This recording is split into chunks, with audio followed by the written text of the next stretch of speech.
기상청에서조차도 이번 성탄절은 화이트 크리스마스가 될지 안 될지를 미리 그렇게 발표하기도 합니다. 여러분, 이번 성탄절에는 어떨 것 같습니까? 감사하게도 미끄럽지 않다라고 이야기를 합니다. 교인들은 또 교회들은 오색등을 밝히고 예수님이 오실 것을 축하하며 기다리고 있습니다. 믿지 않는 사람들도 성탄절이 무엇인지는 잘 모르지만 어떤 설레임 같은 것이 있어서 선물을 주고받기도 하고 여행을 계획하기도 하고 또 케이크를 함께 자르며 축하를 하기도 합니다. 우리 교회의 5학년짜리 시연이도 성탄절에는 친구들을 모아서 놀겠다는 계획을 거창하게 세우고 있다는 얘기를 들으면서 야, 성탄절에는 무엇인가 어린이들의 마음 가운데도 기대와 설레임이 있구나라고 하는 것을 느끼게 됩니다. 물론 피가 섞인 분들은 그날이 그날이고 그날이 그날이지 뭐 성탄절이라고 크게 다르겠어라고 생각하지만 그러나 아직 피가 뜨거운 분들은 늘 성탄절이 되어지면 기대감이 있는 것이 사실입니다. 우리가 소망하기는 우리가 70이 되고 80이 되고 90이 되어져도 우리의 피가 식지 않고 성탄절이 되어지면 부활절이 되어지면 추수감사절이 되어지면 가슴이 뜨겁게 흥분되어지고 타오르는 그러한 뜨거운 가슴을 가지고 살기를 소망합니다. 2023년도에 한 업체에서 20대 30대 미혼 남성 직장인 1000명을 대상으로 설문조사를 한 것이 있습니다. 최근 것이 2023년도 재작년이더라고요. 작년이더라고요. 거기에 보면 그들이 성탄절에 무슨 선물을 받고 싶습니까? 라고 이야기했더니 남자들은 가방, 구두, 시계, 스웨터, 코트 뭐 이런 순으로 나왔습니다. 그러니까 생필품에 그냥 가방이라든지 구두, 뭐 이런 시계, 뭐 이런 것들을 남자들은 받고 싶다 그렇게 되어 있고 우리 여성의 경우에는 1위가 목걸이, 2위가 반지, 3위가 팔찌. 그리고 액세서리. 역시 여인들은 보석을 좋아하는구나 라는 것을 알 수 있었습니다. 어린이들이 받고 싶은 건 무엇일까? 어린이들은 현금 이렇게 대답을 했다고 하죠. 벌써 어린이들은 세속에 물들어서 돈이 좋은 걸 알고 내가 사고 싶은 걸 사고 싶어서 성탄절이 되어지면 산타 할아버지가 다른 거 필요 없고 그냥 내 양발 속에 카드 한 장 넣어줬으면 좋겠다. 이게 어린이들의 소망이라고 하는 거. 마음대로 내가 원하는 거 가서 긁으면 좋겠다. 이렇게 생각하는 거죠. 요즘 산타 할아버지는 무겁게 잘 안 들고 다닌대요. 그냥 카드 갖고 다니면서 카드에 뿌리면서 이렇게 다닌다고 그렇게 얘기해요. 여러분, 어린이들도 성탄절이 되면 무슨 선물을 주실까? 그렇게 고대하지 않습니까? 예수님의 생일인데 뭔가 본인이 선물을 받을 것처럼 그런 기대감이 있다라고 하는 거죠. 왜 사람들이 이런 기대감을 갖는 거죠? 그것은 애초에 하나님께서 우리에게 너무 큰 선물을 주셨기 때문에 이 선물이 너무 크게 다가오는 거예요. 하나님께서 우리에게 주신 이 놀라운 예수 그리스도에 대한 선물, 이거에 대한 기대감을 가지고 우리도 무엇인가 남에게 선물을 주고 또 선물을 받고 싶다. 이런 마음이 자연스럽게 들게 되어진 거죠. 우리가 받은 최고의 선물은 성탄절을 통해서 예수님께서 이 땅에 오신 거죠. 우리 죄가 용서함 받았고 하나님의 자녀가 되었고 하나님께서 자녀에게 주시는 복들을 누리게 살 수 있도록 우리에게 해 주신 것이죠. 우리가 좀 전에 영상에서 보았듯이 서울대 의사라고 하는 것은 의사로서 최고의 명예직 아니겠습니까? 조금 그렇게 있다가 나와서 서울대에 심장외과 출시 이렇게 해서 하면 평생 동안 먹고 사는 거 떵떵거리는 거 지장이 없을 건데도 불구하고 예수님을 만나고 나니까 그게 큰 의미가 없었다라고 얘기하는 거죠. 경쟁하며 사는 것이 이것이 목표가 안 되니까 그 다음에 가치 있는 걸 찾아보니까 예수님이 가셨던 길을 가야 되는구나 해서 에티오피아에 선교사로 떠난 걸 보게 되어집니다. 왜냐하면 가장 큰 선물을 받고 보니까 정말 귀한 게 뭔지를 알게 되어지죠. 우리는 농부가 밭을 갈다가 보화를 발견하게 되어지고 그 밭이 자기 밭이 아니기 때문에 이 보화를 다 갖고 싶은 마음 때문에 자기의 자산을 다 정리해서 보화가 감추어져 있는 그 밭을 사게 되는 거죠. 천국은 마치 이와 같다. 마치 예수님을 발견한 사람 이와 같다는 거예요. 돈도 중요하고 사람도 중요하고 노는 것도 중요하지만 그러나 천국에 비하면 그게 귀한 것은 아니기에 더 중요한 천국이 있기에 기꺼이 이 땅의 것을 포기할 수 있다라고 하는 거죠. 우린 예수님을 믿다가 지금도 역시 마찬가지입니다. 순교하시는 분들이 있어요. 지금도 역시 어려운 지역에 가서 선교하시는 분들이 있어요. 왜 그럴까요? 밭에 감추어진 보화를 발견했기 때문에 그렇습니다. 우리에게 선물로 주신 그 예수 그리스도를 만나고 나면 우리 인생 자체가 완전히 바뀌어져요. 뭐가 더 소중하고 귀중한지를 새롭게 우리가 정립이 되어 주신다라고 하는 것이죠. 이 예수님께서 이 땅에 오셨는데 그 당시 인간들은 예수님께 결국 여관빵 하나도 내어주지 못했습니다. 결국은 그냥 마구간 빌려서 그곳에서 예수님께서 출생하게 되었습니다. 어떤 신학자가 이런 말을 했습니다. 우리 인류를 구하러 오신 하나님의 아들에게 우리 인류가 최초로 선물한 것은 말구유였고 그분에게 마지막으로 선물한 것은 십자가였다. 그렇게 말을 했습니다. 듣고 보니까 정말 그런 것 같아요. 우리 인류가 최초로 그분에게 선물한 것은 말구유였고 마지막으로 선물한 것은 십자가뿐이었습니다. 그분이 이 땅에 그렇게 오셨습니다. 우리는 여기에서 의문을 품게 되어집니다. 설령 마리아 속에 들어있는 아기가 구원자 예수라고 하는 것을 모른다 할지라도 그래도 만삭이지 않습니까? 뭐 산후진통이 가까이 갑자기 오는 건 아니지 않습니까? 시간 간격을 도 서서히 오기 시작하는데 그렇다고 한다면 그 베들레헴 지역의 그 많은 여러 여관 가운데서 이렇게 배려할 사람이 하나도 없을까? 이런 생각을 하게 되어지죠. 누군가는 배려할 수 있고 양보할 수 있을 텐데 안 되면 여관 주인이라도 그 산모를 위해서 아기 낳는 동안 내 방을 좀 쓰세요라고 하면서도 내어줄 수 있을 텐데 그 누구도 방을 양보하지 않았습니다. 그저 안내한 것은 나귀들이 살고 있는 외양간으로 그렇게 안내했을 뿐입니다.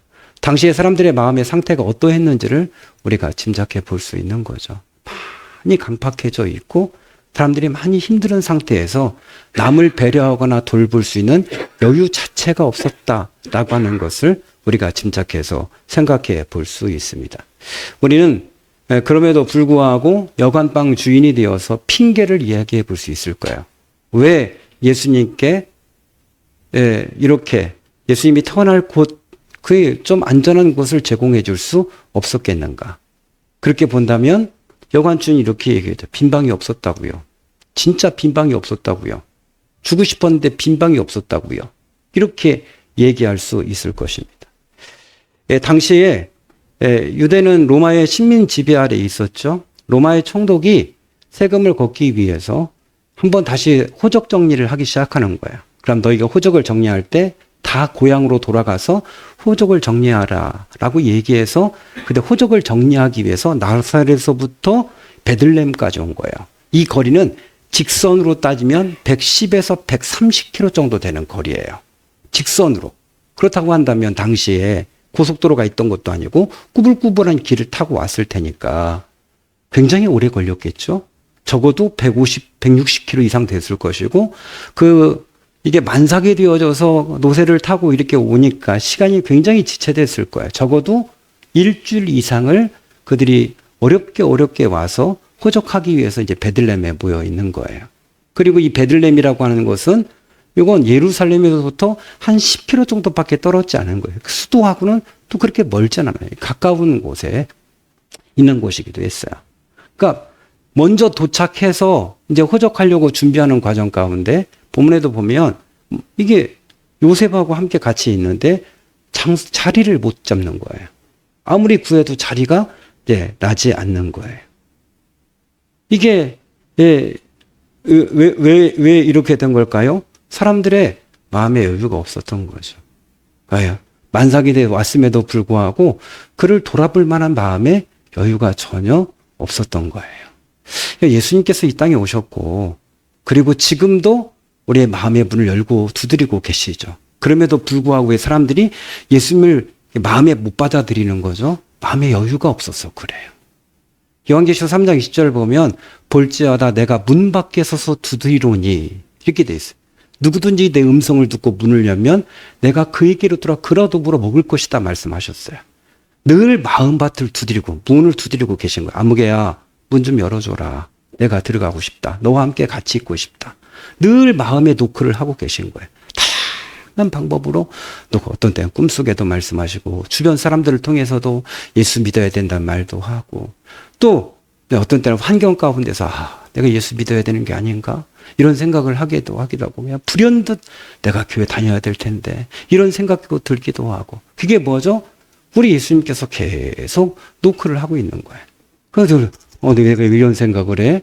난 교회 안 다닐 사람인데 이렇게 생각하다도 어느 순간인가 내가 교회 다녀야 되는 거 아닌가 이런 생각을 해요. 그게 이제 예수님께서 문을 계속해서 두드리고 계신 거예요. 그래서 사람들이 왜 문을 못 열어주는 거예요? 왜 자기의 마음의 밭을 예수님 앞에 내어놓지 못하는 거죠? 분주한 거죠. 그만 여유가 없는 거예요. 그러면 예수님을 마음밭에 모신 사람조차도 또 예수님과 함께 같이 생활을 하지 못해요. 최요섭이라고 하는 목사님께서 이런 글을 쓰셨어요. 예수님이 매일마다 찾아오신대요. 월화 수목금토 주일. 월요일 주님이 내 집에 오셨지만 문 앞에 돌아가 버리셨다. 그리고 말씀하셨다. 내 마음에는 아들딸이 가득 차서 내가 들어갈 자리가 없구나. 화요일 날 예수님이 다시 오셔서 노크하시던 주님이 발길을 돌이키셨다. 그리고 말씀하셨다. 네 집은 돈 생각으로 꽉 차 있어서 발 디딜 틈이 없구나. 수요일 날 주님이 다시 오셨다. 나를 부르시던 주님이 슬픈 낮이 되었다. 그리고 말씀하셨다.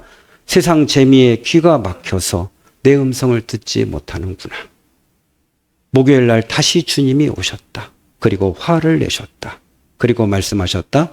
내가 찾아왔는데도 조금 피곤하다는 이유로 인사조차도 하지 않는구나.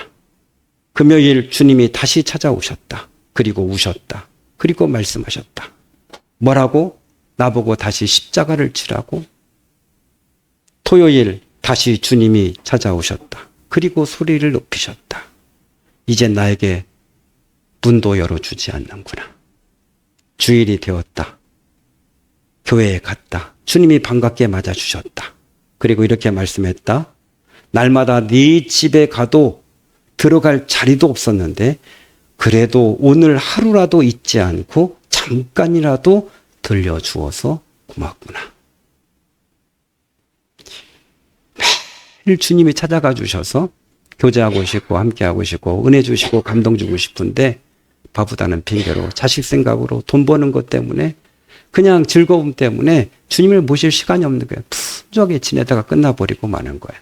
근데 주일날 잠깐 와서 앉아있는 딴 생각을 하고 어쩌건 그 모습 보고라도 주님이 고맙다고 말씀하시는 거예요. 잠깐이라도 내 생각해 주어서 고맙다. 그게 김태호 목사님이 쓰신 글이 되겠습니다. 여러분 마음 어떻습니까? 주님이 거하실 공간이 있습니까? 일주일 중에 주님이 머물 수 있는 시간이 있습니까? 주님과 함께 조용히 묵상하고 함께 산책을 하고 조용히 산책하면서 주님 앞에 읊조이는 그런 기도가 있습니까? 성전에 있든지 집에 있든지 혼자 아무것도 방해받지 않고 그저 주님과 함께 나누는 대화가 있습니까? 사람들이 너무 분주해졌어요. 조금 더 여유가 없어요. 조금만 여유가 있으면 뭐하죠? 옛날엔 생각을 했어요. 자연을 바라보고 그저 사람들을 바라보고 그렇게 했어요. 지금은 조금만 시간이 있으면 이거 붙잡고 다 들여다보고 있어요. 생각할 시간 자체가 없어요. 그리고 늘 바쁘대요. 피곤하대요. 잠자기 직전까지도 이거 붙잡고 올렸다 내렸다 하고 그리고 피곤해서 핸드폰 떨어뜨리고 잠이 들고 말아요. 시작부터 끝까지. 중간에 잠자다 일어나서도 또 핸드폰 확인하고 그리고 또 잠들고 그래 버려요. 그러니까 우리의 마음에 공간이 없는 거예요. 주님과 함께 있어야 될 시간적인 그 여유가 없는 거예요. 그래 주님이 아무리 찾아오셔서 만나고 싶다고 두드려도 그냥 그것이 끝인 거예요. 빈 방이 없다고요?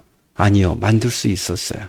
얼마든지 배려하고 생각했다고 한다면 충분히 빈 방을 만들어 줄 수 있었어요. 마음이 없었던 거예요. 여러분이 주님께 예배할 시간이 없다고요? 기도할 시간이 없다고요? 그런 거짓말이 어디 있어요? 마음이 부족한 거지 사실은 기도하거나 말씀을 읽거나 주님과 함께 산책할 수 있는 시간 자체가 없는 게 아니에요. 이건 여관 주인의 핑계에 불과한 것이죠. 두 번째, 여관 주인의 핑계는 무엇이죠? 그건 뭐냐면 저는 미처 생각하지 못했어요 라는 거죠. 아니 메시아가 오실 줄 어떻게 알았어요? 이런 거겠죠. 아니 뭐 임신한 여자가 한두 명도 아니고 근데 그게 메시아인지 어떻게 예, 우리는 이해할 수 있어요. 그럼에도 불구하고 그들은 마음이 둔감해졌던 거예요. 배려가 없었던 거예요. 여러분 설령 마국간에서 인도의 그 아구에서 출산할 때 뭐 마리아가 숨죽여서 하고 예수님을 낳거나 그렇게 하지 않았을 거 아니에요. 그래요? 아기를 할 때 보통 여자들은 소리를 낼 수밖에 없고 고통 가운데 소리를 낼 수밖에 없잖아요. 그리고 요셉은 또 얼마나 분주했겠어요. 아니 요셉은 뭐 경험이 있나요? 남자 혼자 아기를 받으려고 생각해 보십시오. 이건 뭐 두려움과 공포 자체죠. 아마 주변에 막 도움을 요청했을 것이고 그 아기를 받으려면 물도 있어야 될 것이고 막 요청을 했을 거예요. 그러나 여관 주인은 거기에 나타나지 않아요. 어찌어찌해서 아기를 받았어요? 근데 거기서 끝난 건 아니에요. 이게 들어있던 목자들이 천사가 만나가지고 야 메시아 나와서 빨리 가봐서 왔어요. 그리고 그들이 간 다음에 이번엔 동방 박사들이 왔어요. 몇 개월 전부터 이라크 지역에서 밤마다 걸어서 드디어 예수님이 태어날 방에 정확하게 그때 오게 해요. 이게 하나님의 섭리가 아닌가. 참 놀랍다. 이렇게 정확하게 그 밤에 그곳에 도착하게 만들었어요. 근데 동방 박사가 몇 명이냐? 동방교회에 의하면 약 12명 정도 됐을 거라고 얘기해요. 그럼 동방 박사, 나머지 지위가 있는 사람들이 딱 그들만 왔겠는가? 몇 달 동안 오는데 그럼 낙타도 몇 마리씩 한 사람당 몇 마리씩 끌었을 것이고 그들을 도와주는 종들도 굉장히 많이 왔을 거란 말이에요. 그러면 엄청난 사람들이 왔을 거예요. 그리고 단순히 동방 박사만 해도 12명이에요. 그 사람들이 와서 웅성웅성하고 경배하고 막 이렇게 할 때 그걸 조금만 관심 가지고 봤다고 한다면 모를 수 있었을까? 모를 수 없었겠죠. 그냥 들어가서 문을 딱 닫고 상관하자. 애게 낳건 죽건 말건. 그죠? 남자 혼자 그 애기를 받아내건 말건 전혀 생각하지 않은 거예요. 그냥 둔감하게 있었던 거예요. 그렇기 때문에 자기 집에 영원한 왕이신 그 예수님이 오는 그 영광을 맛볼 수 있는 그 순간에도 그걸 못 본 거예요. 만약에 그때 예수님을 제대로 맞이했다면 얼마나 영광스러워요. 그냥 역사 대대로 이곳에서 예수님이 태어나셨다고 간증할 수 있을 거 아니에요. 이곳에서. 여러분 유명한 작가라든지 유명한 음악가들 여러분 관광 가면 그곳에 뭐가 있죠? 그 집을 통째로 비워놔요. 그리고 그곳에 그분들이 쓰던 피아노라든지 악보라든지 책에는 그대로 보관하고 사람들이 관광 가서 그 집 둘러보는 거예요. 이게 베토벤이 쓰던 이 피아노구나. 이렇게 하면서 감동 오는 거예요. 그 자손들도 우리 할아버지가 베토벤이야. 이렇게 얘기하면서 예수님 만약에 우리 여관집에 태어났다 그러면 가문의 영광 아니에요? 영원. 우리는 선교지가 어디 갈까요? 그 베들레헴의 그 여관에 가겠죠. 그렇잖아요. 근데 여기는 이름 없는 여관이 되고 말았어요. 주인이 누군지도 몰라요. 이렇게 되고요. 왜? 마음의 여유가 없었어요. 기회가 찾아왔을 때 그 기회를 잡지를 못했어요. 그럼 일전에 여러분하고 함께 나누었습니다. 오래전에 영국 런던에 있었던 일이고 폭우가 쏟아진 여름에 한 외곽에 있는 농부 집 앞으로 이렇게 그 일행들이 여러 명 이렇게 지나가는 과정 가운데 폭우가 갑자기 쏟아지니까 그 일행들이 농부 집으로 들어왔어요. 집 앞에서 쓰던 이렇게 우산을 좀 빌릴 수 있냐고 해서 농부가 이렇게 보니까 좀 그래서 자기가 가진 우산 중에 가장 허름한 우산을 하나 내어 주었어요. 그랬더니 그들이 그 우산을 펴서 한 여자를 바치고 그리고 돌아가 버렸어요. 그런데 다음 날 되었을 때에 예쁜 편지와 함께 우산이 돌아왔어요. 편지를 열었더니 우산을 빌려줘서 참으로 감사합니다. 그리고 밑에 사인이 보니까 엘리자베스 여왕 이렇게 써있던 거예요. 이 농부는 너무 자기의 가슴을 친 거예요. 그 비가 쏟아질 때, 그 도움을 요청할 때 누추하더라도 좀 들어오셔서 비를 피하고 가십시오라고 따뜻하게 차 한 잔만 대접했다고 한다면 우리 인생이 바뀌었을 텐데, 우리 집안이 바뀌었을 텐데, 이런 생각을 하니까 자기 자신이 너무 한심스러운 거예요. 아니면 하다못해 좋은 우산이라도 몇 개 내어주는 건데 자기가 쓰던 거 가장 필요 없는 우산 그거 하나 내어주고 그게 끝이고 그 사람은 그 기회를 날려버리고 말았어요. 예수님께서 이 땅에 우리의 구원자로 오셨습니다. 그는 우리를 구원하시기 위해 우리에게 축복하시기 위해 오셨습니다. 우리에게 주신 기회가 아니겠습니까? 그럼에도 시편 14편 1절에 뭐라고 하죠?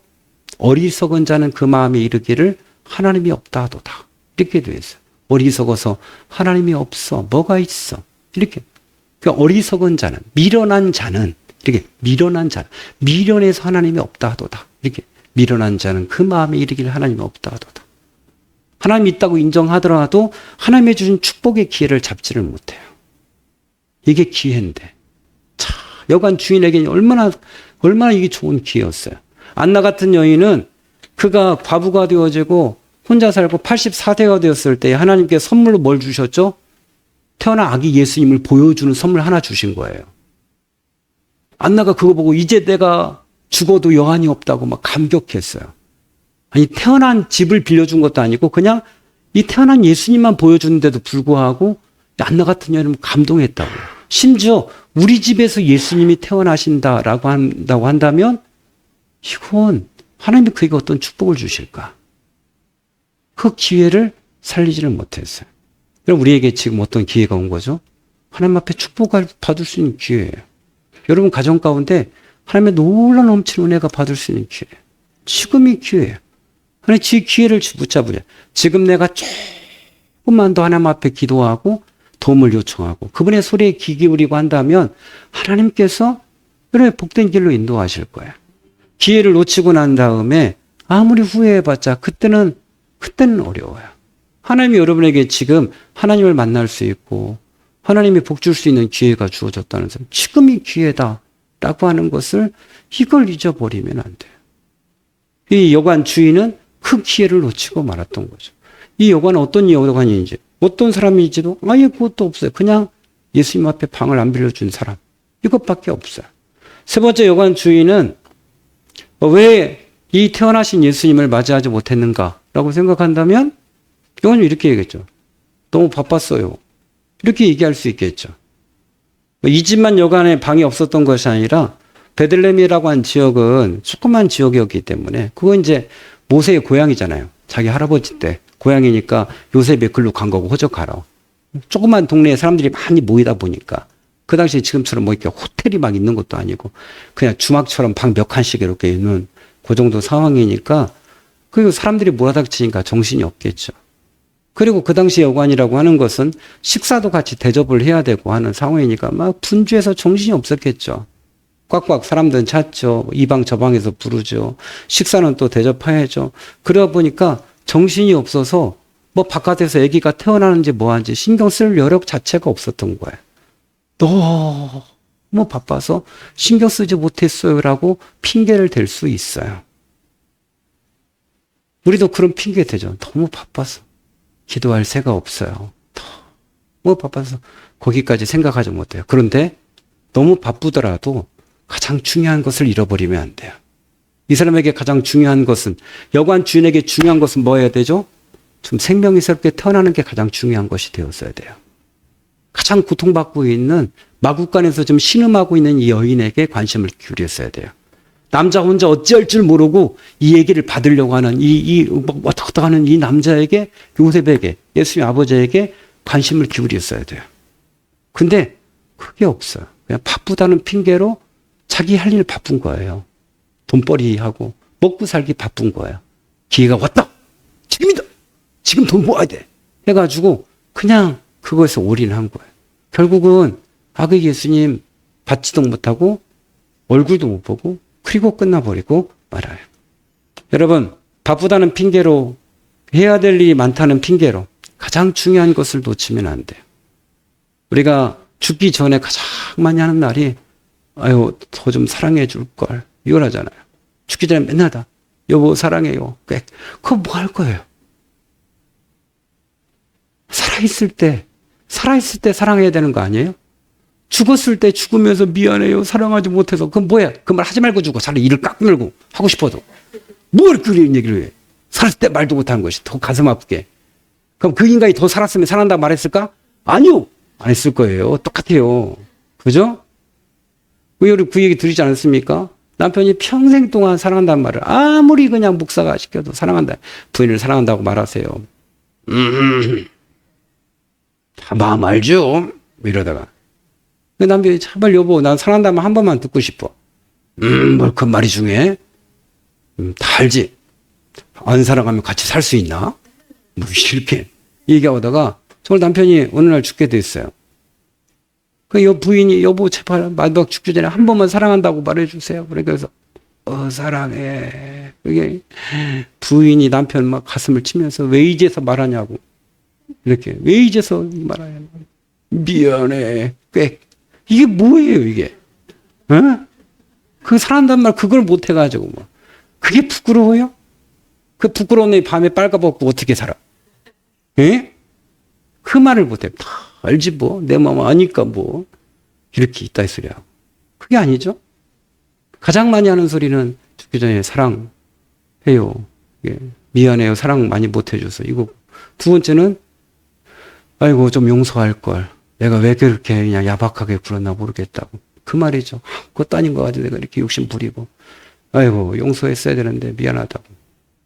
세 번째는 그거죠. 아이고 좀 같이 하는 시간 많이 보냈어야 되는데 뭐 그렇게 바쁘다고 시간도 못 보내고 미안하다고. 그거죠. 그 가장 많이 한다니. 여러분 마지막 죽을 때 무슨 얘기 할 것 같아? 사랑한다. 우애 있게 지내라. 뭐 이 말밖에.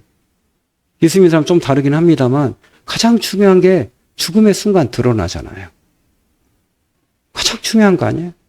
이 여관 주인에게 가장 중요한 것은 생명을 살리는 일이었는데 바쁘다는 핑계로 그것도 잊어버리고 그냥 지나가 버리고 말아요. 여러분, 우리 예수님께서 우리에게 오셨죠. 그럼 지금도 역시 우리와 함께 하시고, 그죠? 느끼건 못 느끼건 늘 우리에게 함께 동행하자고 말씀하시고, 네 마음을 좀 열어달라고 말씀하시고, 내 소리의 귀를 좀 기울이라고 말씀하시고, 말씀 읽어라, 기도 좀 해라, 야, 너 예배 좀 제대로 드려라, 달리는 말씀, 야, 내가 너에게 좋은 길을 알려줄게, 늘 말씀하시는 거죠. 나에게 좀 맡겨라, 이런 말씀 늘 하시는 거예요. 그런데 불구하고 그 예수님 앞에 바쁘다는 핑계로, 분주하다는 핑계로, 또 마음이 둔해서, 살다 보니까 퍽퍽해서 관심을 못 기울여요.